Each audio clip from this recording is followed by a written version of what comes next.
Hello, everyone, and welcome to 1923 Main Street. Home of the Disney Travel Podcast with the latest Disney travel news. We are your hosts. I am Mike Bellabraddock. And I'm Amelia Bellabraddock. And today we will be talking all about the new food at Disney's new festival coming to Epcot soon. And it's more than just that. You know, the news this week, almost all food related.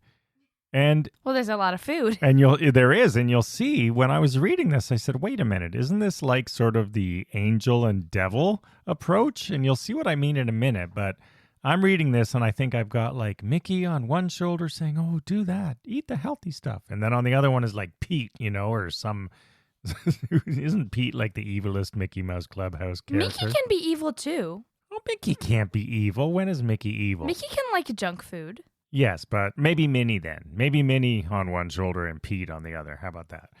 Anyway, let's start with the Minnie shoulder before we get into the good stuff. Are you trying to trick me out of eating unhealthy food with this Pete thing? Well, Disney tried to start the year because it's working. With Disney Springs and a health and wellness celebration. And it's not just food. So if you're traveling down this month in January, they are embracing health and wellness in Disney Springs. I don't know who would want to do this, but I guess some people will. They do have a wellness schedule. They are having classes that you can take at 9 a.m. in the town center near Ever After Jewelry, which is sort of over by where you walk across from the parking lots in that area, near Uniqlo and those sorts of places. Anyway, depending on where you're listening, there are Wellness Wednesdays, and on January 12th, they have a yoga class presented by Lululemon. On January 19th, you can sign up for a more high-intensity workout class. You know, some people like to start off their day right. And that's Under Armour presentation. On the 21st, they have a Fitness Friday, so another yoga Lululemon class. On the 26th, they have a yoga class presented by Fabletics. And on January 28th, another high-intensity workout. Oh, that's what HIIT. That's yes, HIIT by Under Armour. So you do have to register for these events. So go to the fitness and wellness page at DisneySprings.com. Start your day off right. If you want to get up at Disney World and go work out in Disney Springs. Who wouldn't? Now, at least there's a food option to this. So we know that Disney Springs over the years has really come a long way with food, right? There's lots of good, hearty, yummy food there. Yeah, I mean, they went from food that just I would like to food everyone would like. Right. And on that note, in part of Health and Wellness Month, they are highlighting some healthy options. So if you are wondering where you can go to get sort of healthier dishes at Disney Springs, we're going to highlight a few that Disney Springs has highlighted so that you don't have to do much searching. Aaron McKenna's Bakery, have not eaten there personally, but they do focus on gluten, dairy, egg, soy sensitivities, sort of a health-minded place. And they also have good foods for kids. So I've heard great things. Yeah, everything's vegan and gluten-free. So if you are looking for that, definitely go to Aaron McKenna's.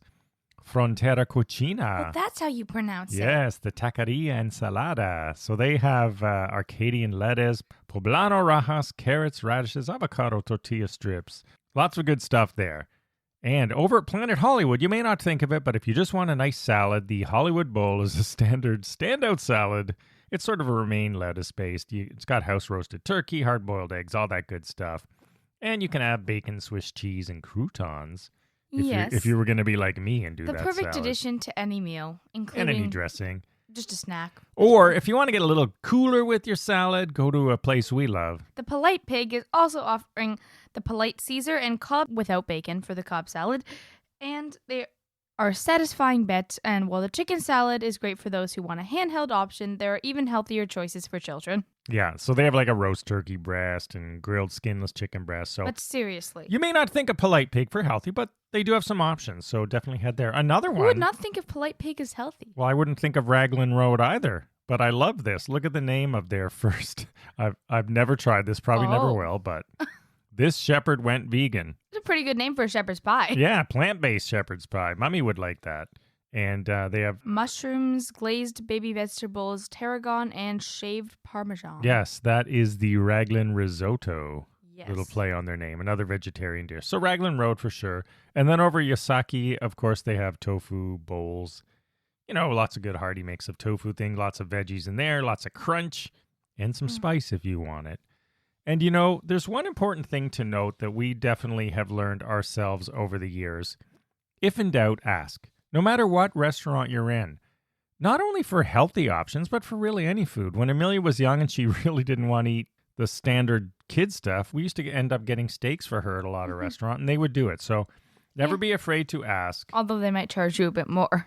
Yeah, they might charge you a bit more, but if you really want a healthier option or something different on the menu generally at any Disney restaurant or restaurant on Disney property, definitely do not be afraid to ask, because we have found over the years they really want to help out. I think Disney has really come a long way from you get fries with every meal and there's no other option.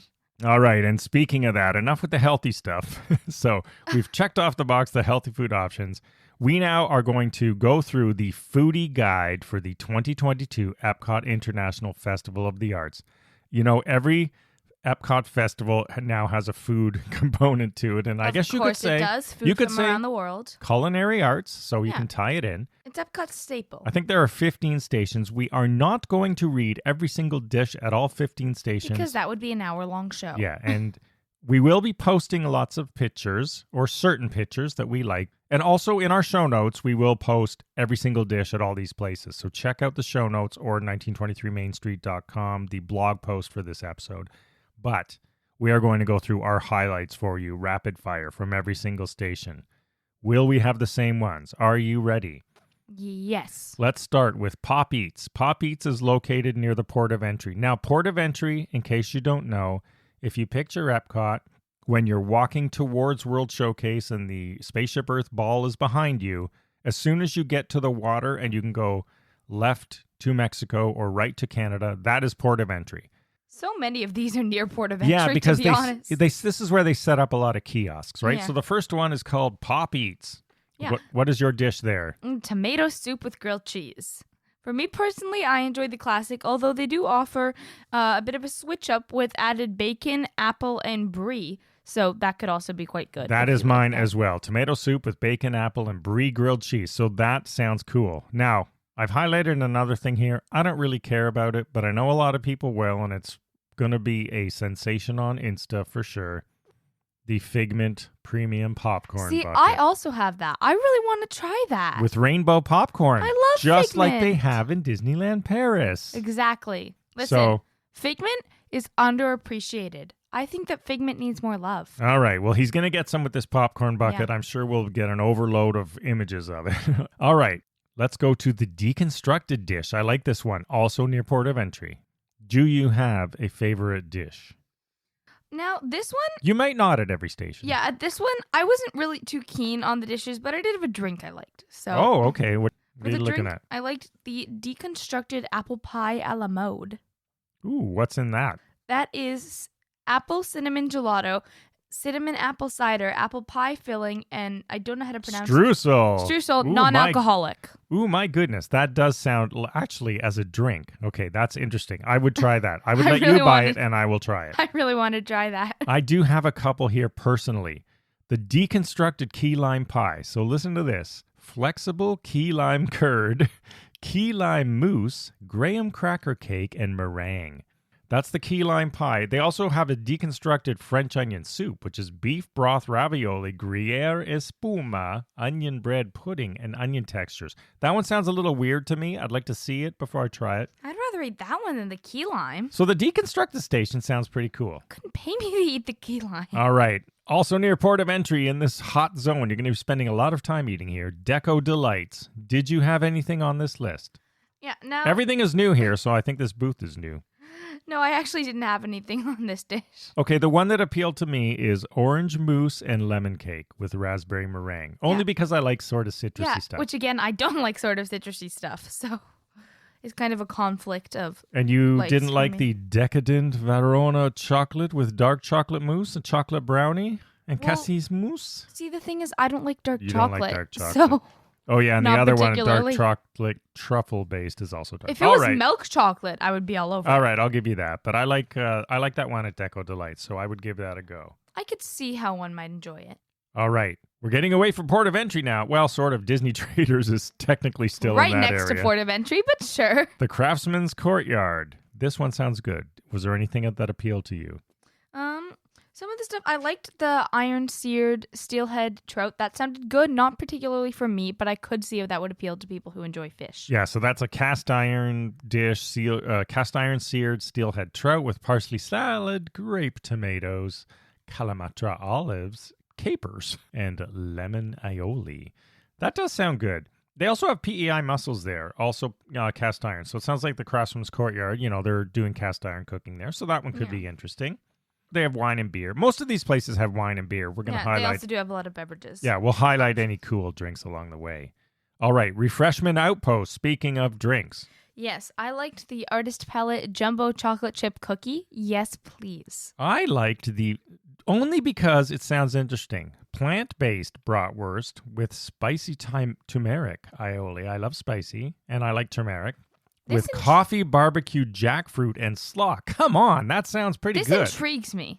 Yes, it intrigues me. It's a must-try. I like half of this stuff, but the other half I don't like. So I'd actually be interested to try it to see which flavors are more prominent in the dish. And if you like fruity drinks, they have a blue raspberry blonde ale there. But I would try the Nairobi coffee dark beer. I don't like dark beers, but I would try this one because I love coffee. Is ale alcoholic? Yes. They have this in lots of places. Yes, it is. In the Germany pavilion, the Pastoral Palette. Did anything appeal to you there? I like the red wine braised short rib. Ooh, me too. With parsnip puree, broccolini, baby tomatoes, and aged balsamic. Yeah, that sounds pretty good. They also have a wild boar. I don't know. Yeah. I don't like those gamey dishes. Disney Yeah. No, that's cool. I like that they have this stuff. Personally, I don't like gamey sort of meat. I just could never acquire a taste for it. I love that they're branching out. I think lots of people will enjoy. They have a frozen rosé in the drink area as well. So if you're looking for a nice cold treat, that would be good. And they have I've always found the Germany area to have lots of good wine and beer options. All right, over in the American pavilion at the artist table. Beef Wellington. You're going for the beef Wellington. Yeah, who wouldn't? With mushroom duxelle, prosciutto, and puff pastry with a red wine demi-glace and baby vegetables. That sounds like a nice full dish. I guess vegetarians. That's my question. Are these like full dishes or are they all like mini portions? They're those mini portion size. Right, yeah. Get. So how do you fill all of these ingredients? Like these are listing restaurant level dishes. Like one little thing. They also have a new thing there.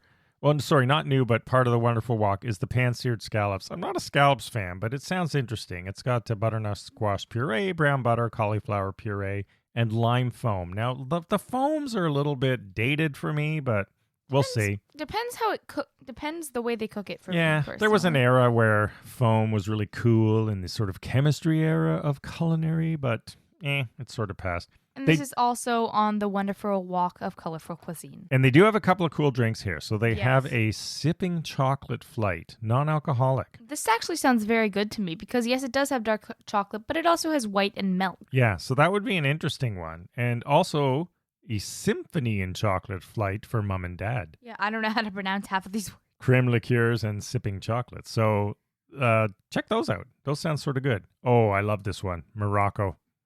The Tangerine Cafe and Flavors of the Medina in Morocco.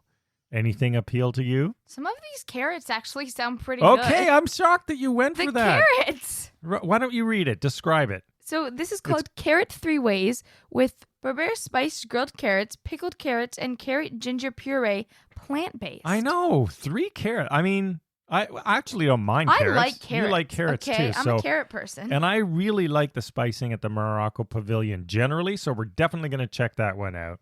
Yeah. Moving on to the... Between Morocco and... Yeah, I was just going to say, where is this? Encanto, just like the movie. Encanto Cocina, Vibrante and Bevido. They have a house-made chorizo and potato empanada with turmeric aioli and annetto aioli, also on the Wonderful Walk. Yep. I would go for that. Me too. I am intrigued by the spicy soup as well. So they have a spicy soup there. Sounds sort of... spicy soup always intrigues me. I mean, South American or Central American, maybe. We'll see. And then the frozen pina colada in the beverage area. Oh, well, there you go. You could probably get a non-alcoholic one. Is there a virgin pina colada? Because sign me up. I'm sure there is. In the refreshment port near Canada, there's a gnocchi poutine. I wouldn't try it, but if you like poutine and gnocchi, you might want to check it out. Poutine is not the only thing we eat here. It does have red wine braised beef in it, though, so it caught my attention. That so it's actually like sounds pretty good. Sort of like a gnocchi poutine with meat. It does sound good. Maybe, Yeah. but there's other things I Also want featuring the jumbo chocolate chip cookie. more. And I do like the blood orange Cosmo they have in the beverage area. Vodka with blood orange, cranberry, and lime. Yes. And we're coming towards the end here. Gourmet Landscapes in Canada. Another blood orange braised beet dish. This is interesting. It surprised me. I didn't really flag anything in here that I particularly wanted to try. And we live in Canada. Yeah, and same with the donut box. There's a donut place with lots of new donut-y flavors. I start all of these. I want to try them. Do you have a favorite one? Ooh, I personally like the vanilla donut with strawberry sugar, strawberry ice cream, fresh strawberries, and strawberry LA. And this is also on the Wonderful Walk. Wow. Okay, so I'd skip that, but I love strawberry. those do sound insta-worthy to me as well. Yeah. And then over in the France pavilion, l'art de la cuisine française. Yeah, I didn't flag anything here. Yeah, I didn't either, but if I was going to try something, it would be the crème de brie en petit pain, a warm, creamy brie in a house-made bread bowl. Yeah, I agree with can't that go wrong because with that. what they had for food and wine just recently in the summer was quite good. Yeah, and they have a mousseline de bisque de homard froide, so they sort of have a seafood dish there with mussels and lobster, it sounds like, and that is new, so that might be worth checking out. I'd have to see it. And then in the Mexico pavilion, of course, I would go for the carne asada, seared beef tenderloin. Oh, grilled. yeah. Yeah, that's Start new. that. They also have another new dish there that has pineapples and pickled onions, so that could be sort of cool. Intrigues me. And in Japan, they have chicken kushiyas, breaded and fried chicken with yum yum sauce and vegetables. I would try Just that. because they put yum yum in it. Yeah, Make it sound good. I mean, what else? And then in the Painted Panda in China, you know what? The China pavilion for me is sort of okay always. They don't even have anything new. They have the, char siu pork, which can be good. I do like that over in the Magic Kingdom. Depends on the day they're having. Yeah, so we'll see. And they have General Tso's chicken. So that's sort of like just staple Chinese food if you want that. And in Italy, they had fried risotto balls stuffed with braised beef and served with pomodoro sauce. Sounds delicious. Pomodoro, yes, that's right. That Yes. is what I would go for as well there. So lots and lots of food. We're going a little bit longer on this episode because there's so much food to cover. We're going to end it off just talking about a couple of special offers. Quickly, I just wanted to mention the funnel cakes sound Oh, delicious. yes. And also some new cold brews from Joffrey's Coffee. All right. Well, the funnel cakes. Yes, there's a funnel cake station. All right. If you need those. Also in the news this week, Remy's Ratatouille Adventure is no longer a virtual queue, so you can line up. That seemed to work pretty well I'm intrigued about the length of these lines. with but Rise of the Resistance. The next virtual queue there will likely be Guardians of the Galaxy, Cosmic Now Rewind. that I can see. And there are some National Geographic expeditions. So did you know that Disney owns National Geographic and runs National Geographic tours, sort of like Adventures by Disney? Solely because of Disney Plus, but yes. And these are pretty cool. Like there's a Costa Rica trip, focuses on wildlife and conservation, and you go to, really cool destinations. You get National Geographic guides on many of these. So definitely check those out. I mean, if I were to go, this is how I'd do it. We will have those links in our show notes. Yes. Also, there's an Aulani deal. And if you have not been to Disney Aulani, Hawaii, now is the definitely time check to it out. book. Yeah, you can save up to 20% on rooms, stays of 5 nights or more. Again, all the details will be in our show notes. And 15% on 4 nights or less. Yeah, and you do get a bonus card. If you book by February 6th, then you stay between May 10th and June 1st for 4 nights or more. You'll get $150 to spend at the resort. Hey, it doesn't really go that far there, but it's better than nothing. I mean, who's going to go all the way to Hawaii for less than 4 nights? Yeah, I know. Well, you might visit other parts of Hawaii. Oh, which is fair. That's true. Yeah, That's fair. If you want to see more. But hey, we can spend 2 weeks at Aulani, no problem, and still see a lot of the island. And then finally, to close out the episode, Walt Disney World has a really popular deal already. Yes. Save up to $500 on a 5-night stay at select Disney Resort hotels most nights between March 6th and July 7th, 2022. This offer is now available and they tend to sell out fast, so don't delay. The way these offers work is they have a number of rooms at these prices. So when are the blackout dates? yeah, when the rooms are gone, the prices go back to the normal room rate. So if you're thinking of going, book a room, don't delay. And there you have it, a little bit longer on this episode, 20 minutes instead of 15, but hey, so much food to talk about. We hope you enjoyed it. Follow along at 1923 Main Street. We'll be posting pictures of some of these dishes, and we hope you have a magical week. Bye-bye.